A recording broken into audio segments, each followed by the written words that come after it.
Hello दोस्तों, मैं Akshay sir Nardiganj वाला आपका अक्षय में क्लास स्वागत करता हूँ। 1 मिनट थोड़ा सा देख लेते हैं, लगा हुआ सही से। सब चीज़ सही है। चलिए आज हम क्या आप और हम सब मिलकर आज एनसीईआरटी का क्लास 10th का अर्थमेटिक प्रोग्रेशन पूरा ख़त्म कर देंगे। आज लास्ट एक्सरसाइज है, आज ख़त्म हो जाएगा। अंतिम है, आज लास्ट एक्सरसाइज है, आज ख़त्म हो जाएगा। तो चलिए बाकी बातें बाद में करेंगे, पहले इसको ख़त्म ही कर देते हैं। आज बाकी बातें चलती रहेगी। स्टार्ट कर देते हैं डायरेक्ट क्वेश्चन। बाकी अगर पढ़ाते पढ़ाते आपको वीडियो पसंद आ जाए तो प्लीज़ एक काम कर दीजिएगा, जो आपको अच्छा लगे, ठीक है। बाकी तो हमको पढ़ाना अच्छा लगता है। देखते 5.1 का पहला नंबर क्वेश्चन। सबसे ज़रूर हाँ, इसमें कुछ नहीं ज़रूरी है, इसमें तो छोटा सा क्वेश्चन है, सिंपल है। एपी, इसमें तो यही काफ़ी है। 121, 117, 113 dot dot dot dot dot का कौन सा पद सबसे पहला ऋणात्मक पद होगा? सबसे पहला ऋणात्मक पद होगा। क्वेश्चन हम जान से सही से नहीं लिखते, ठीक है, आपके पास किताब होना चाहिए। अब कौन सा ऋणात्मक पद होगा? देखिए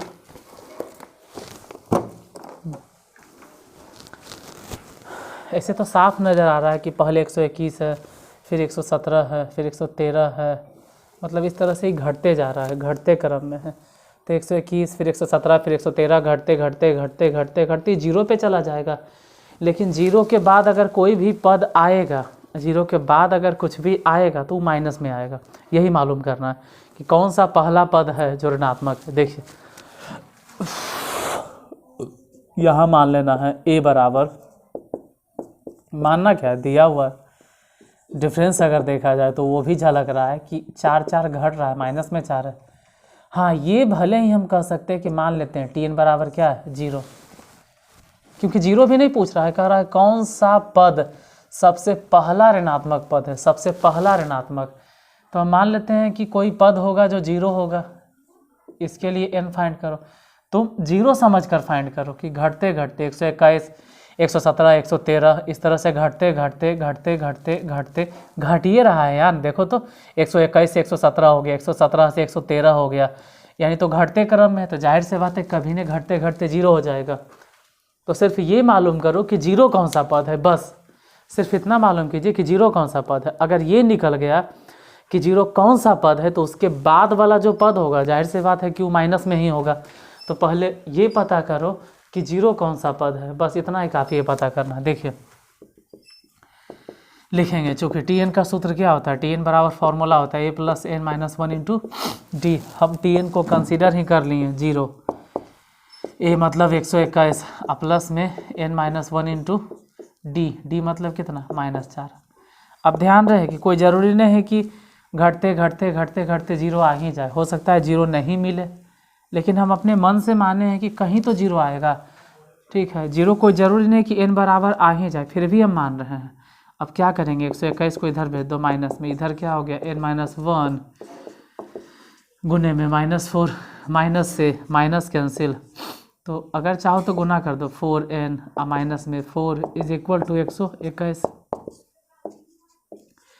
4n इक्वल टू क्या हो गया, 4 को इधर भेज दिए तो 125 हो जाएगा। तो n इक्वल टू क्या हो जाएगा, 125 और बटा में 4, यानी n बराबर हो गया 125 बटा में 4 नहीं होगा, 125 बटा 4, यानी n इक्वल टू निकल गया 125 बटा 4। लेकिन 125 बटा 4 समझ में नहीं आ रहा है क्या है, तो ठीक है भागा दे के देख लेते हैं। 4 से भागा देना है, 4 तिया 12, 5 है तो 4 एकम 4, फिर नहीं लगेगा, तो नहीं लगेगा तो वहाँ से हो गया 4 दूनी 8, 4 5 20, मतलब दशमलव के बाद कितनों है उससे कोई फ़र्क नहीं पड़ता है। यानी कि इससे हमको ये समझ में आता है कि n का वैल्यू क्या हो गया, 31.25। और हम बोले हैं कि n इक्वल टू कभी भी ऐसा नहीं आना चाहिए, 30, 31, 32, 33 चलेगा, ये दशमलव में नहीं आना चाहिए। न आ गया तो आ गया, तो आ गया, क्या फ़र्क पड़ता है, इससे कोई गलत नहीं हो गया कि आ गया तो, क्योंकि हमको 0 नहीं निकालना है। ये n बराबर जो वैल्यू है हमको ये बतलाना चाह रहा है ना कि इस टर्म में हम जीरो नहीं हैं, क्योंकि अगर जीरो होते हैं तो n बराबर कोई पूर्णांक आता, कोई पूर्ण अंक आता, कोई होल नंबर आता, लेकिन नहीं है। यानी कहने का मतलब है कि जीरो नहीं है। ये कौन से नंबर पे आ रहा है? 31.25। इसका मतलब है कि 31 से थोड़ा सा बाद, 31 के थोड़ा सा बाद। तो एपी में तो हम जानते हैं कि 31 के बाद कौन सा नंबर आएगा? 32। लेकिन 32 पे नहीं कह रहा है जाने के लिए, ये आपको बतला रहा है कि 32 पे नहीं जाना, 31 से आगे थोड़ा सा, 31.25 मतलब 31 से थोड़ा सा आगे। तो 31 से थोड़ा सा आगे तो 32 आ जाएगा, लेकिन कह रहा नहीं रुको, 31.25 मतलब अगर इससे आगे कोई नंबर आपको मिलेगा, इससे आगे कौन सा नंबर मिलेगा? 31.25 से आगे आपको कौन सा होल नंबर मिलेगा? पूर्ण संख्या क्या है? 35 है, 36 है या 32 है?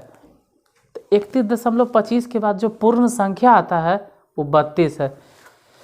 यानी कि n बराबर जो वैल्यू आया है ये किसके लिए आया है? जीरो के लिए। इसका मतलब है कि अगर हम n बराबर 32 कर दें, इसके बाद वही पूर्ण संख्या है, तो 32 जो है n बराबर 32 जो कि सबसे पहली ऋणात्मक संख्या है। n बराबर कितना हो गया? 32। लेकिन ये आंसर नहीं पूछ रहा, कह रहा है सबसे पहला ऋणात्मक पद क्या होगा वही बताइए। तो बहुत आसान है, आप डायरेक्ट निकाल लीजिए t32। और t32 का फॉर्मूला होता है a + 31d। a का वैल्यू यहाँ से रख देंगे 121 और प्लस में 31। वो n नहीं पूछ रहा है, पद ही पूछ रहा है, ऋणात्मक पद। d मतलब माइनस में 4, 121 हो गया, 4 से गुना कर दो तो माइनस में हो जाएगा, 4 एकम 4 चलती है 12। घटा के देख लो, अगर 121 में से 124 घट गया तो माइनस में 3, और यही होगा आंसर, सबसे पहला ऋणात्मक पद। तो पहला क्वेश्चन तो हो गया। उतारना है तो उतार लीजिए, नहीं समझ में आया तो दोबारा फिर से इसको देख लीजिएगा, बेहतर तरीका समझ में आ जाएगा। अब क्वेश्चन नंबर आते हैं सेकेंड पे।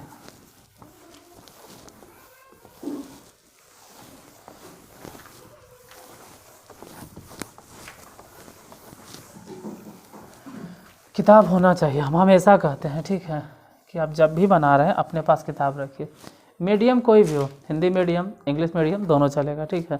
ऐसा नहीं कि मैथ में हिंदी क्या इंग्लिश क्या है, दोनों सही है।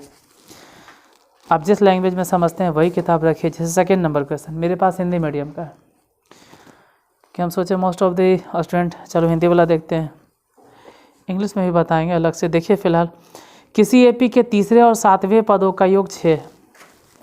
समझा तो देंगे ना, बाकी तो लैंग्वेज अगर आप CBSE वाले भी हैं तो आप अपने से लैंग्वेज समझ सकते हो, बाकी मैथ समझाना मेरा काम है, हम आपको मैथ समझा देंगे, हिंदी आपको समझ में आता होगा।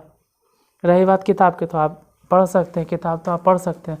किसी एपी के तीसरे और सातवें पद, तीसरे और सातवें मतलब T3 और T7, इन दोनों पदों का योगफल कितना है? 6, और उनका गुणनफल मतलब T3 और गुने T7, इनका गुणनफल क्या है? 8 है। तो इस एपी के प्रथम 16 पदों का योग ज्ञात करें, यानी पूछ रहा है कि S16 बताइए। चलिए, 2-3 टर्म दिया गया है, सबको इस्तेमाल करना पड़ेगा। पहले तो T3 और T7 दोनों का योग 6 है। T3 को हम लोग लिखेंगे +2D और T6 को लिखेंगे +6D, बराबर में हो गया 6। दोनों जोड़ दीजिएगा, A और A दोनों को जोड़ देंगे तो 2A 2D 6D मतलब 8D = 6। ऐसे यहाँ से 2 कॉमन ले लो तो ये वाला कट जाएगा। अब इतना दिन से आपको पढ़ा रहे हैं तो समझ में तो आ गया कि 2 कॉमन लेंगे तो A बचेगा, और यहाँ से 4D, यहाँ से 2 और 2 जो कॉमन लिए इसको काट दिया होगा तो 3 हो गया। अगर कभी ज़रूरत पड़े तो हम A = वहाँ पे पुट कर सकते हैं 3 - 4D, क्योंकि हम पुट करने वाले हैं, कहीं ज़रूरत पड़ेगा तो। कहीं क्या ज़रूरत पड़ेगा ही, जैसे T3, तो T3 मतलब क्या हो गया? A + 2D, और T7 का मतलब क्या हो गया? A + 6D = कितना? 8। ए का वैल्यू पुट करना ही होगा, क्योंकि गुना करने पर तो अजीब सा हो जाएगा। इसको पुट कर दो। ए मतलब कितना रखें, 3 माइनस 4d प्लस में 2d इंटू, फिर ए है तो ए मतलब फिर से रखो 3 माइनस 4d प्लस में जो 6d है उसको रखो, बराबर में कितना 8। ए का वैल्यू हम सिर्फ यहाँ पर पुट कर दिए।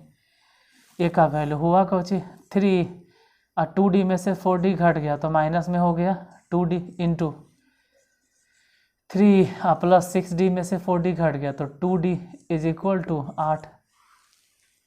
ये फार्मूला बन गया ए माइनस बी और ए प्लस बी का। तो एक फार्मूला होता है ए स्क्वायर माइनस में बी स्क्वायर, मतलब इसका स्क्वायर करेंगे 2 के स्क्वायर 4 है, D square is equal to 8। एक काम करो 4d स्क्वायर को उधर ले जाओ तो 4d स्क्वायर हो गया, 8 को इधर लेके आ जाओ तो 8 माइनस में हो जाएगा, 9 में से 8 गया तो 1, इसीलिए कह सकते हैं डी स्क्वायर बराबर कितना 1/4। तो डी बराबर कितना हो गया, डी इक्वल टू आंसर हो जाएगा 1/2। हाँ प्लस माइनस में कंसीडर कर लो, दोनों में ही कंसीडर करना होगा, क्योंकि प्लस मानेंगे तब भी सही है, माइनस मानेंगे तब भी सही है, दोनों हिसाब से। डी तो निकल गया, ए कैसे निकालेंगे, तो ए का वैल्यू अलग अलग आ सकता है। जैसे कि जब हम कहाँ लिखे, उधर तो नहीं लिखते हैं, यहीं पे मान लो ना कि डी इक्वल टू अगर 1/2 मानते हैं तो ए क्या आएगा, या फिर डी इक्वल टू जब -1/2 मानते हैं, क्योंकि हमको मानना तो दोनों है। 1/4 जो है उसका रूट अगर निकालेंगे तो प्लस माइनस 1/2 निकलेगा, प्लस माइनस 1/2 इतना तो आपको मालूम होगा रूट से बाहर होने पे। क्यों निकलता वो भी बता देंगे, लेकिन अभी नहीं, वो मुद्दा अभी नहीं है कि क्यों होता है। जो डी ए कितना आ जाएगा, देखो अगर प्लस 1/2 रखते हैं तो ये हो गया 3 और यहाँ पे 1/2 रखो, डी जो दिखाई दे रहा है यहाँ पे रखो, 1/2 रखो तो 2 से ही कट जाएगा ना यार, यानी कितना हो गया 3 में से 2 घट गया तो 1, ए बराबर हो जाएगा 1। लेकिन तब जब डी बराबर कितना मानेंगे, हाफ। लेकिन अगर -½ मानते हैं, आप मान लो कि -½ मान लिए, तो पहले बात कि ये माइनस और ये माइनस माइनस हो जाएगा प्लस, और 3 तो है ही है और ये गया है कट 2 बार में, तो 3 2 कितना हो जाएगा, ए बराबर 5। तो ए बराबर 5 कंसीडर करते हैं तो वैसे स्थिति में डी बराबर हाफ माइनस में, जब ए बराबर 1 मानते हैं तो डी बराबर प्लस में हाफ। चलो ए निकल गया, डी निकल गया, ये नहीं निकालना आपको, निकालना तो यहाँ पर है S16। और S16 का फॉर्मूला दिखाई दे रहा है ना, हाँ चलिए थोड़ा सा दिख रहा है। S16 का फॉर्मूला होता है 16/2 इंटू 2a, तो ए का तो वैल्यू रख सकते हो, ए का वैल्यू क्या रखो, हम 1 पर निकाल लेते, ए का वैल्यू 1 प्लस में n-1 मतलब 16 - 1 तो 15, और डी का वैल्यू बतलाइए, डी मतलब क्या हो जाएगा हाफ। तो रख के देख लो, इसे कैंसिल हो गया कई बार में, 8 बार में, तो बाहर हो गया 8, अंदर कितना हो जाएगा 2 एकम 2, और ये कह सकते हैं कि 15/2। हालांकि 8 है, इन दोनों को जोड़ के देख लो, 2 दूनी 4 और 15 मतलब 4 15 19/2, इसे ही कट गया 4 बार में, 19 के 76 आंसर आ जाएगा। लेकिन सिर्फ 76 आंसर लिख के छोड़ते हैं तो मेरे हिसाब से शायद गलत माना जाएगा। क्यों, क्योंकि ए का वैल्यू अभी हम 1 रखें। ए आप एक बार क्या काम कीजिएगा घर में कि ए के जगह पे 5 रखना और डी के जगह पे -½ रखना, तो एक और आंसर आएगा, और दोनों आंसर आएगा और दोनों आंसर आप लिखिएगा, ठीक है, दोनों सही है। अब पता नहीं किताब में क्या आंसर देख रहा है, आप आंसर देख लीजिएगा किताब में क्या आंसर दिया है। जो हम आते हैं क्वेश्चन नंबर 3 पे।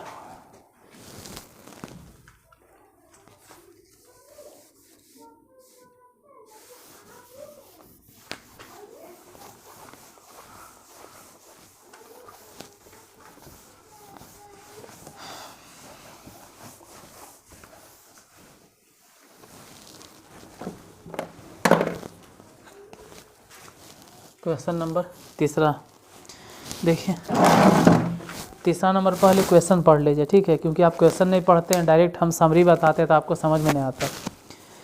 3 नंबर क्वेश्चन में दिया गया कि एक सीढ़ी के क्रमागत डंडे परस्पर 25 सेंटीमीटर की दूरी पर हैं, मतलब जितना सीढ़ी है सब एक दूसरे से 25-25 सेंटीमीटर की दूरी पे है, मतलब पहले एक सीढ़ी, फिर दूसरा सीढ़ी, फिर तीसरा सीढ़ी, ऐसे ऐसे करके 25 सेंटीमीटर की दूरी पर है।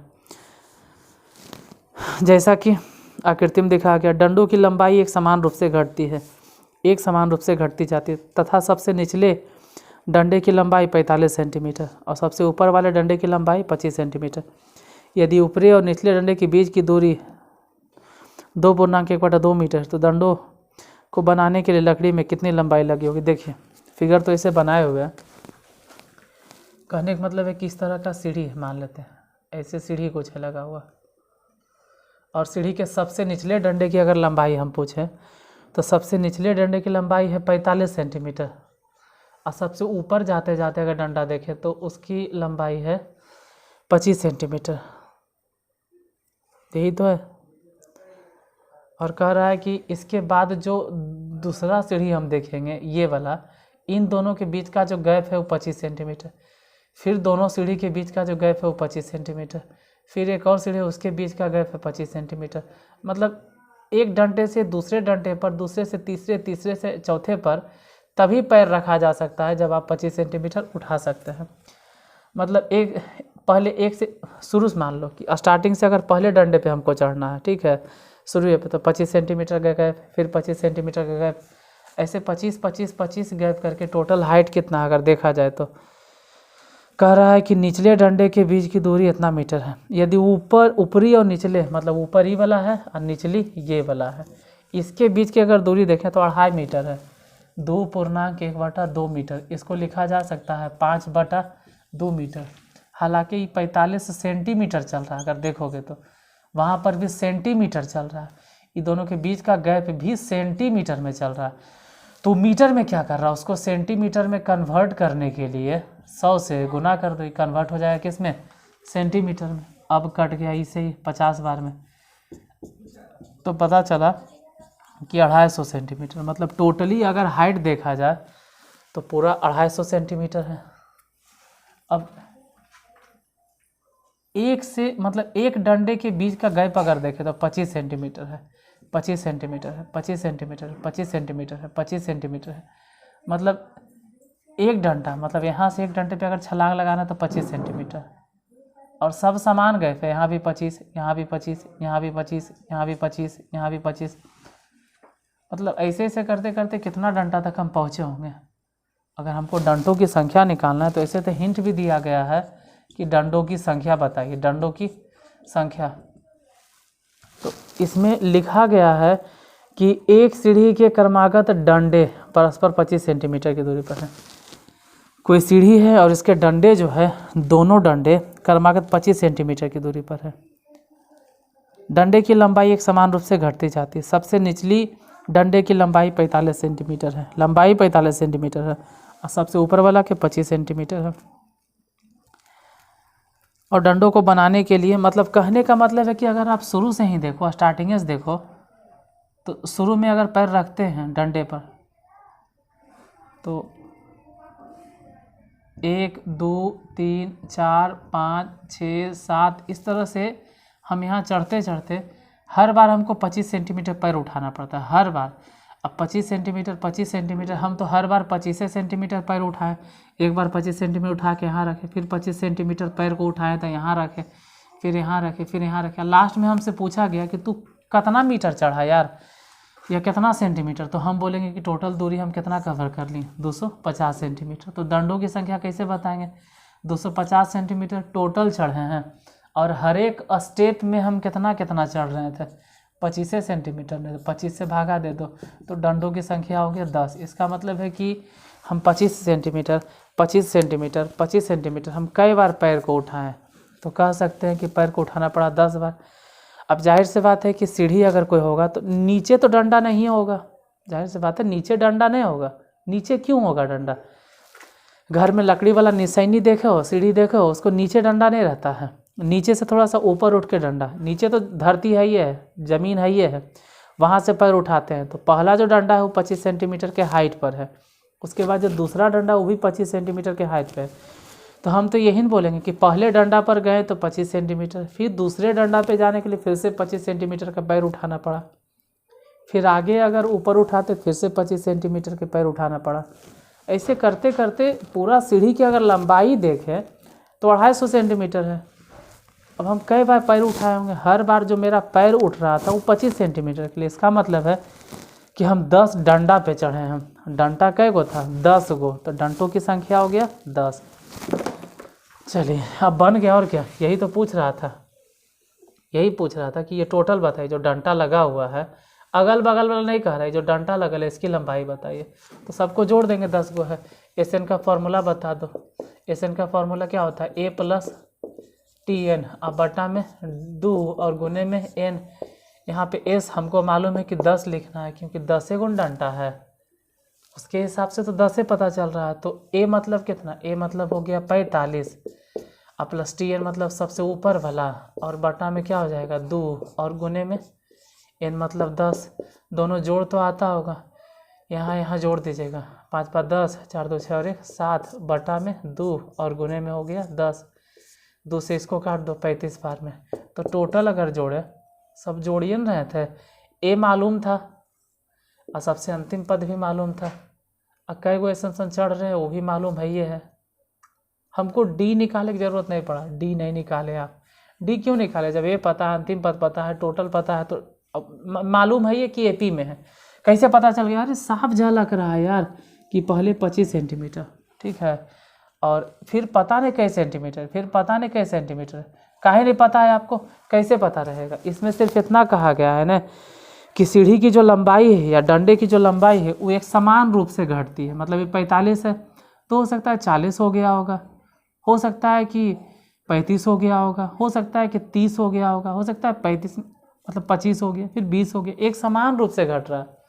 लेकिन कई सेंटीमीटर घट रहा ही नहीं दिया गया, तो हमको ज़रूरत भी नहीं। इतना समझ में आता है कि सीढ़ी की लंबाई जो घट रहा है या बढ़ रहा है वो किस में है? एपी में है। बस इतना काफ़ी है, यहाँ पे रख दीजिए, आंसर हो गया 350। ज़्यादा इसके ऊपर कोई बहस करने वाली बात नहीं है। डिफरेंस की हमको ज़रूरत नहीं था। हाँ, डिफरेंस सिर्फ ये पता करना था कि क्या यह एपी में है। तो क्वेश्चन में तुम पढ़ोगे सीढ़ी की जो डंडे की लंबाई है वह एक समान रूप से घटती है। जो डंडे की लंबाई है पहले 45 है तो हो सकता है 42 हो गया होगा, हो सकता है कि 39 हो गया होगा, 47, मतलब हर एक सीढ़ी ऊपर चढ़ रहा है 2 2 सेंटीमीटर घटते जा रहा है, या 5 5 सेंटीमीटर घटते जा रहा है, या कितना घटते जा रहा है उससे हमको क्या मतलब है? ए है, टी एन है, चाहो तो डी निकाल लो तुम, एन भी मालूम है, डी निकाल लो, लेकिन ज़रूरतें नहीं है। उसमें ऐसा पूछ रहा है डंटों की, मतलब ये पूछ रहा है डंटे की लंबाई किस तरह से घट रही है, नहीं तो पूछा भी नहीं जा रहा, तो हम निकालेंगे भी नहीं। नेक्स्ट क्वेश्चन नंबर 4 पे आते हैं।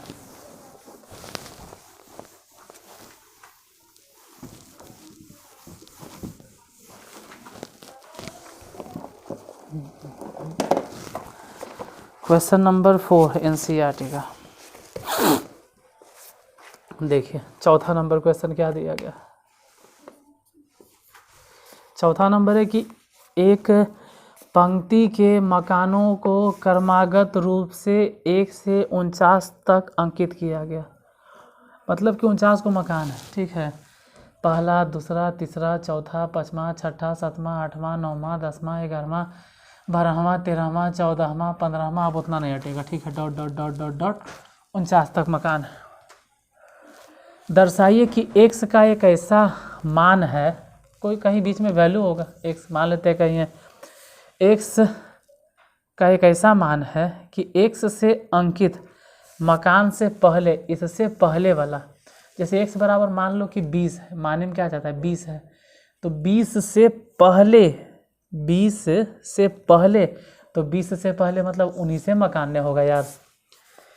जैसे x का एक ऐसा मान लीजिए कि x से अंकित मकान से पहले, तो x मतलब 20 मान लो, x नहीं x बराबर 25 मान लो, तो 25 मानेंगे तो उससे पहले क्या होगा 24 मकान, या फिर x बराबर 20 मानेंगे तो 20 से पहले क्या होगा 19 मकान, तो उससे कम होगा।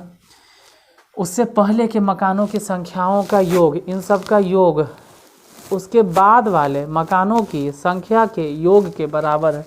थोड़ा सा समझना होगा, ठीक है।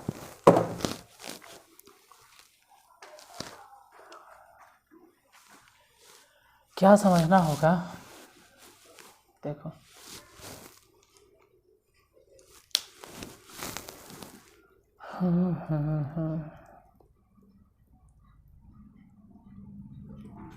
इसको नंबर लेके समझा दें, नंबर से।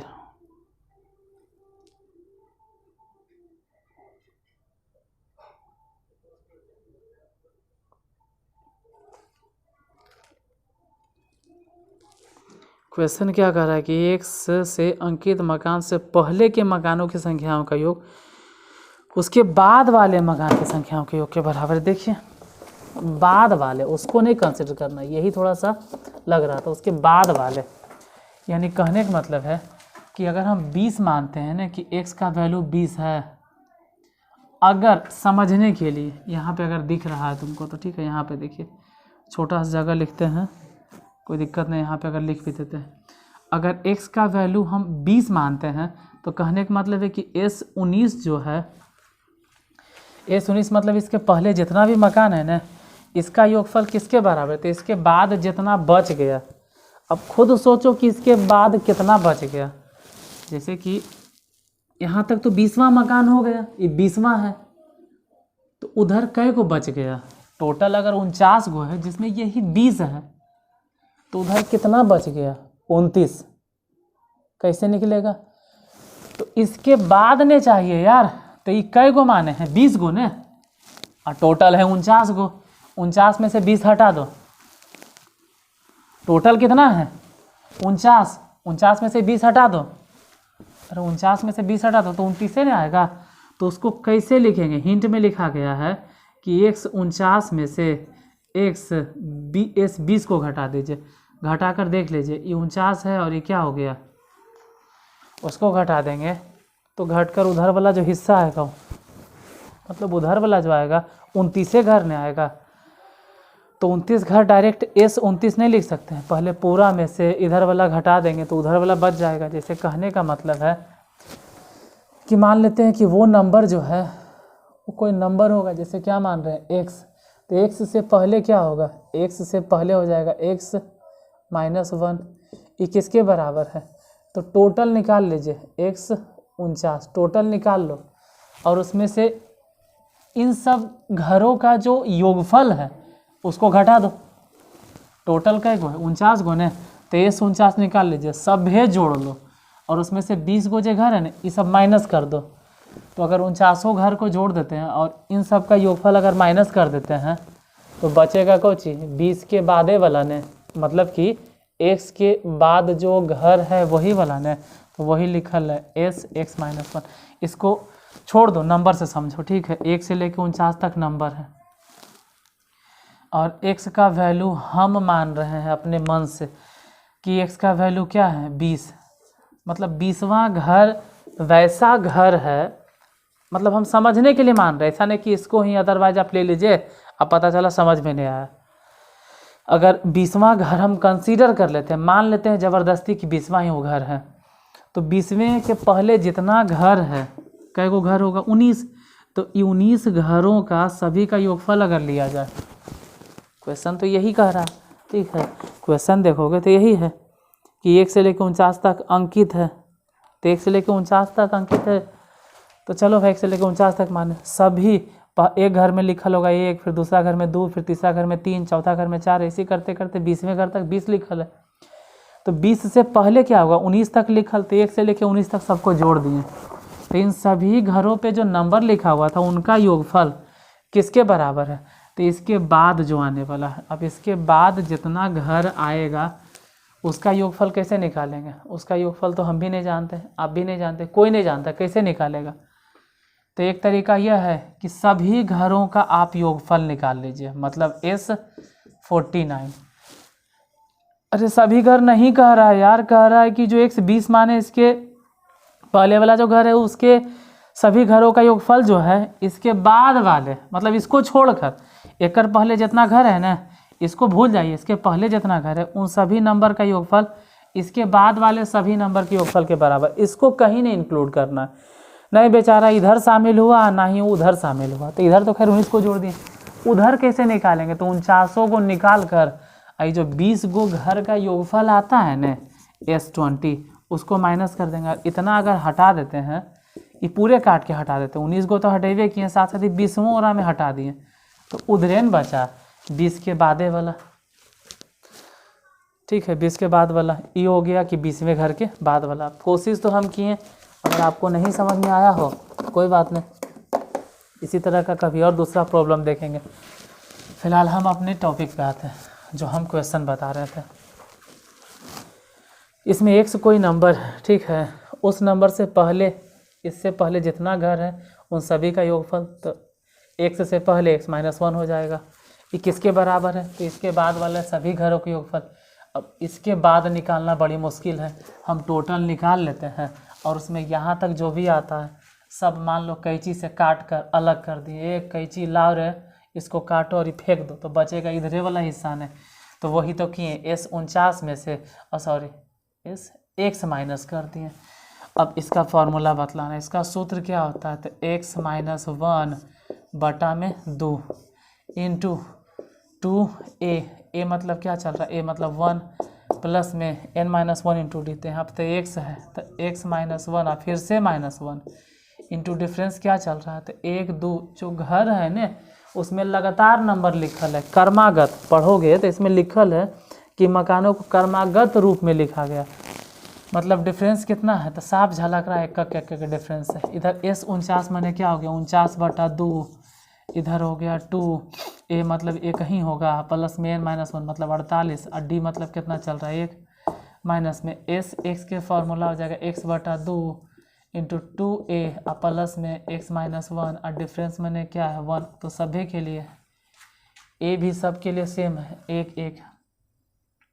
देखो x ये भी शुरू से कंसिडर कर रहे हैं, 49 ये भी शुरू से कंसिडर कर रहे हैं, x तक तो ये भी शुरू से कंसिडर कर रहे हैं, तो इसके लिए भी a यही माना जाएगा। 49 पद शुरू से लेके जा रहे हैं तो उसके लिए भी a बराबर 1 माने हैं, और x तक यहीं तक अगर रहेंगे तब भी फर्स्ट टर्म 1 माने, तो सब में 1 हो गया।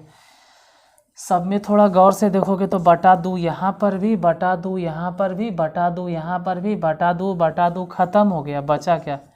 x - 1। अंदर देखिए ये हो गया 2, 1 से गुना कर दो तो x और माइनस में हो जाएगा 2 -1 -1। इधर से क्या हो गया 49, आगे फिर क्या बच गया? ये तो हो गया 2 और 48 दोनों को जोड़ दिए तो 50 माइनस में x, अंदर क्या बच गया? तो 2 प्लस में x माइनस में 1। अब क्या करें?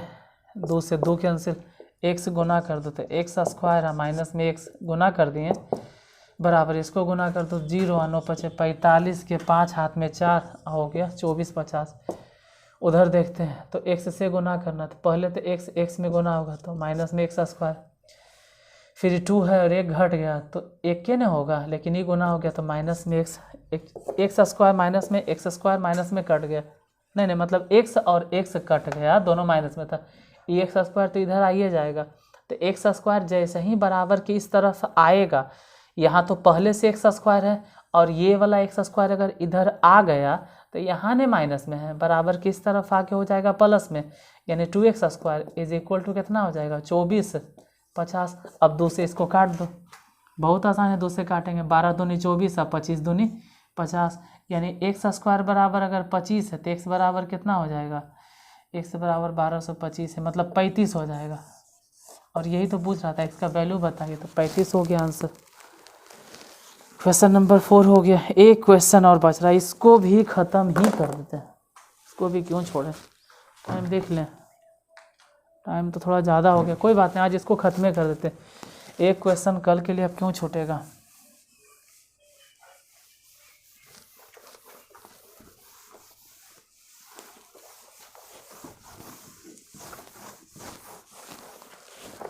ऐसे थोड़ा लग रहा है ज़्यादा हो जाएगा ना, टाइमो देखना है जीत के फेरा में। अच्छा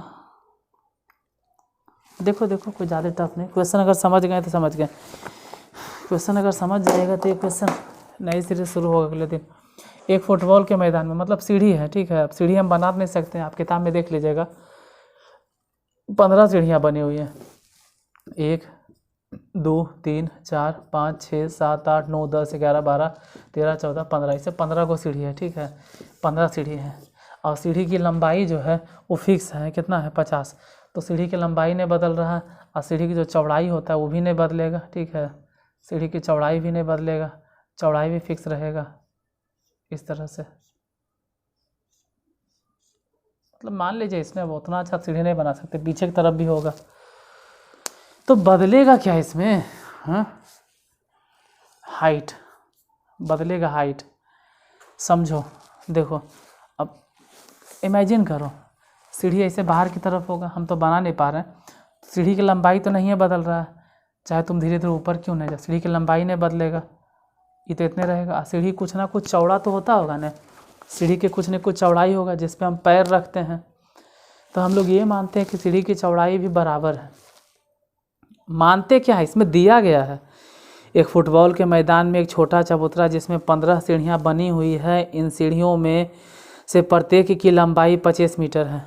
मतलब ऐसा नहीं है कि पहले सीढ़ी ज़्यादा लंबा, फिर सीढ़ी कम, फिर सीढ़ी कम। वो झंडा वाला नहीं होता है 15 अगस्त में जब फहरावल जाता है स्कूल में, झंडा पे सीढ़ी देखे हो, पहले गोल सा बड़ा चबूतरा, फिर थोड़ा छोटा सीढ़ी, फिर थोड़ा छोटा सीढ़ी, वैसा नहीं, एक जैसा चौड़ाई है या लंबाई है 50 मीटर। चौड़ाई कितना है? 1.4 मीटर, चौड़ाई 1.4 मीटर है। और फैलाव मतलब वही वाला 1/2 मीटर है। चौड़ाई का मतलब क्या होता है? चौड़ाई मतलब समझो, देखो लंबाई तो बाहर की तरफ हो गया, और फैलाव मतलब अंदर की तरफ हो गया।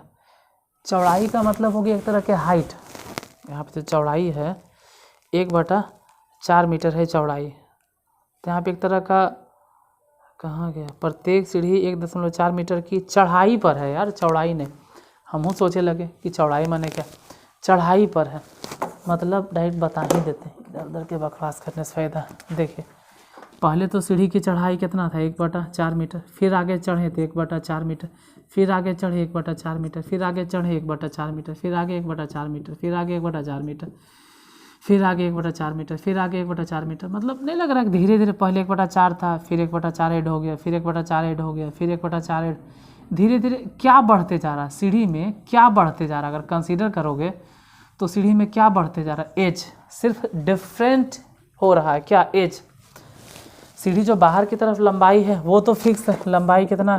50 सेंटीमीटर या मीटर, जो भी हो, वाटेवर, लंबाई फिक्स है। सीढ़ी का जो फैलाव है वो भी फिक्स है, कितना है यार? सेंटीमीटर है कि मीटर है? मीटर, मीटर न, हाँ, लंबाई चौड़ाई मीटर में, हाँ। सीढ़ी का जो फैलाव है, फैलाव मतलब चौड़ाई बोल लो, चौड़ाई भी फिक्स है 1/2 मीटर। क्वेश्चन में देख लेना फैलाव, लेकिन जो ऊंचाई है, ऊंचाई फिक्स नहीं है, ऊंचाई फिक्स नहीं है, ऊंचाई वेरिएबल है।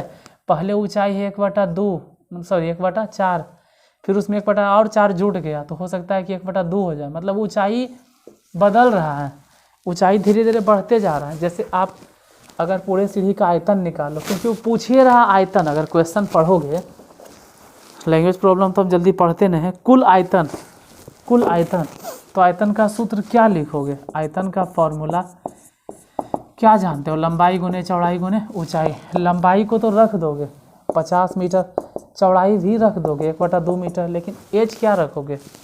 एच इतना आसान नहीं है, एच AP जैसा, इसको बनाना पड़ेगा, ठीक है। एच बदल रहा है, तो इसके लिए पहले सूत्र लिखते हैं कि मतलब हम एच पहले, एच बदल रहा है, एच AP के टर्म में है, तो एच पहले निकाल लेते हैं, पहले एच ही फाइंड कर लेते हैं जो AP के टर्म में। कई सीढ़ी ऊपर गए? 15 सीढ़ी, तो 15/2, 15 सीढ़ी है ना यार, कहीं ऐसा नहीं कि रहे कुछ हम लिख दें और हाँ 15 सीढ़ियाँ बनी हुई हैं। 15/2 × 2, ए मतलब क्या चल रहा है? स्टार्टिंग क्या हुआ? 1/4 से, और प्लस में 15 - 1, हाइट तो बढ़ रहा है। चलो भाई एज हाइट लिख देते हैं, इस 15 डायरेक्ट जोड़िए देते हैं, तो 15 - 1 मतलब 14। डिफरेंस कितना कितना? 1/4, 1/4, 1/4 के, इसे ही काट दो, 2 दूनी, और इसे ही काट दो, 7 दूनी 14, 2 दूनी 4, तो हो गया 15/2। इधर जोड़ दो, 1/2 और 7/2 दोनों जोड़ लेना, ठीक है। हमको मालूम है कि 4 हो जाएगा, तो जोड़ के देख लेना, ये 1/2 है, 7/2 है, भिन्न के जोड़ बना लीजिएगा। 7/2 मैंने हमको मालूम है 3.5 रुपया, और ये आधा रुपया, तो 4 रुपया होगा, इसे ही कट गया 2 बार में, तो 15 दूनी कितना हो गया? 30। चलो हाइट तो इस तरह से धीरे धीरे बढ़ रहा था, लेकिन अब आते हैं अपने मुद्दा पे, आयतन। आयतन का सूत्र क्या है? लंबाई, लंबाई मैंने 50 जो फिक्स था, चौड़ाई मैंने हाफ भी फिक्स था, लेकिन ऊंचाई तो बदल रहा था, तो सब ऊंचाई को कंसीडर किए। पहले 1/4 1/4 1/4, पहले इतना सा सीमेंट लगा होगा, फिर इतना, तो कुल मिलाकर ऊंचाई के हिसाब से कितना लग गया 30। इससे किसी को काट दो, इसी को काट दो 25 बार में, तो 25 से गुना कर दो 750 मीटर क्यूब, यानी कुल मिलाकर आयतन हो जाएगा 750 मीटर क्यूब। चलिए आयतन तो निकल गया सीढ़ी का। सीढ़ी हो गया ख़त्म, और सीढ़ी नहीं ख़त्म हो गया, श्रेणी भी ख़त्म हो गया। समांतर सीढ़ी हो गया ख़त्म। अब अगला चैप्टर कल से शुरू करेंगे, ठीक है, नियामक ज्यामिति। तो नियामक ज्यामिति पढ़ने के लिए कल के वीडियो में मिलते हैं। अगर वीडियो पसंद आया हो तो प्लीज़ वीडियो को लाइक कीजिएगा, और नए हैं मेरे चैनल पे तो सब्सक्राइब कर लीजिएगा। चलिए, इतनी देर तक वीडियो देखने के लिए बहुत बहुत धन्यवाद।